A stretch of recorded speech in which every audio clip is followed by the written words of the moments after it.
All right, well, we are traveling just here locally here today.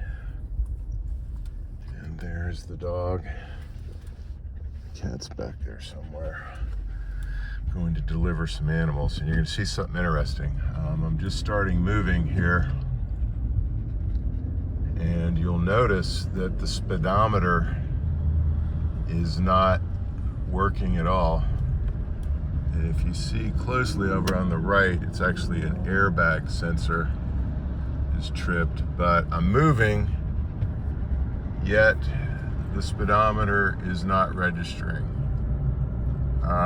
It's also running kind of rough, which actually, well, so I've taken it to, this first happened a couple months ago when I was traveling near the Wilkesboro area of North Carolina going to visit a friend, and he lives way back off of a country mountain road, like 8 miles up a gravel road, and right, I don't know, 15 minutes before I hit where the turnoff on that gravel road, the same exact thing happened. And it happened, something similar had happened to my dad in a Pulse, a Ford Pulse vehicle. This is a Ford Expedition 2017. And it happened to him in a Ford Pulse where he was, little different symptoms. It wasn't that he was stopped. He was actually going down the interstate, and he hadn't stopped in a few hours.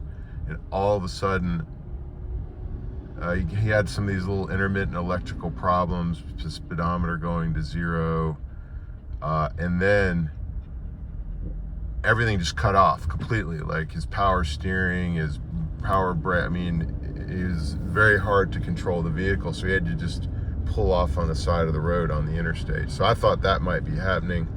So I went ahead and pulled over, and it turns out it was the alternator. The alternator had failed. And you know, so the battery wasn't getting charged by the rotation of the tire, you know, the vehicle, by the movement of the vehicle. The alternator was not getting charged, or the alternator failed. Battery's not getting charged, so the battery started draining while he's driving the car. And 2-3 hours into that trip, the whole battery's drained, and you know, the car stops operating. So that's sort of a fatal flaw, I guess, with modern cars, just like a critical failure while you're running on a long trip. So I thought that's what it might be. So I pulled over. I didn't want to just cut out while I'm driving, especially on this gravel road, and then it gets hard to, he called AAA and they got him off the interstate, but it just gets harder when you're out in rural areas way off the beaten path. So I went ahead and pulled over, took it to a couple, so I turned it off. My friend came and got me, and I said, well, let's fire it up and see, you know, let's get it to a local mechanic. Fired it up. Interestingly, the speedometer came back on. Got it to a local mechanic, called a local dealer there in Wilkesboro, got a lot of theories, a couple guys, different people hooked it up to some of their diagnostic codes, nothing really registering. Things about some control module, internal computer, nothing really, no concrete diagnosis at a local mechanic there. Ford dealer couldn't really work me in that weekend at least. So eventually I just left, and it was working fine. Got back to Raleigh area just fine, no problems. It's been running, well, I took it to the dealer here, and I described everything in detail because he's my dealer, like my local mechanic at the dealer. I've had to take it there for recall stuff, and I know this guy. So he worked me in pretty quickly, and they couldn't find anything. None of their codes and their advanced Ford machinery and diagnostics were really tripping anything. And if they don't have a code, they can't really work with it. And I described everything. They just were sort of hey, there's nothing we can do unless you can reproduce it right now. So I could go there right now because it's just down the road and it's happening right now. I could just keep this thing running. And so all that to say, I'm getting to my point here. No one could help. I had several mechanics. This is what these people do for a living. Ford dealers who and it wasn't just the front service guy. I mean, they had it up on the rack. They had their prime AAA certified Ford mechanics and ASE certified Ford looking at this thing. No one could do anything. They didn't even know, like, the symptoms I was describing just weren't really registering with anyone. And they were doing everything based on the computer, hooking the computer to it. So I finally got the right prompt to Google Gemini. All right. And I described in excruciating detail everything that happened. And Google Gemini, it might have been Google AI Studio, but uses Gemini under the hood, but it gives you some more sort of knobs you can tweak as you're doing things. It nailed it. So it turns out there's an internal sensor in the transmission.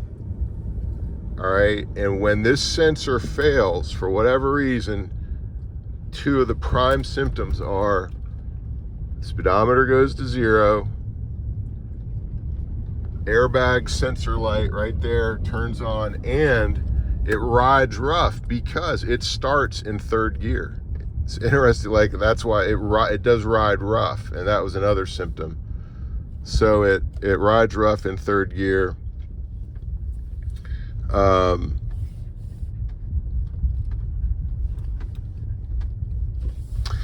And it starts in 3rd gear. So, like, to fix it, you got to fix this sensor. You got to take the whole transmission apart.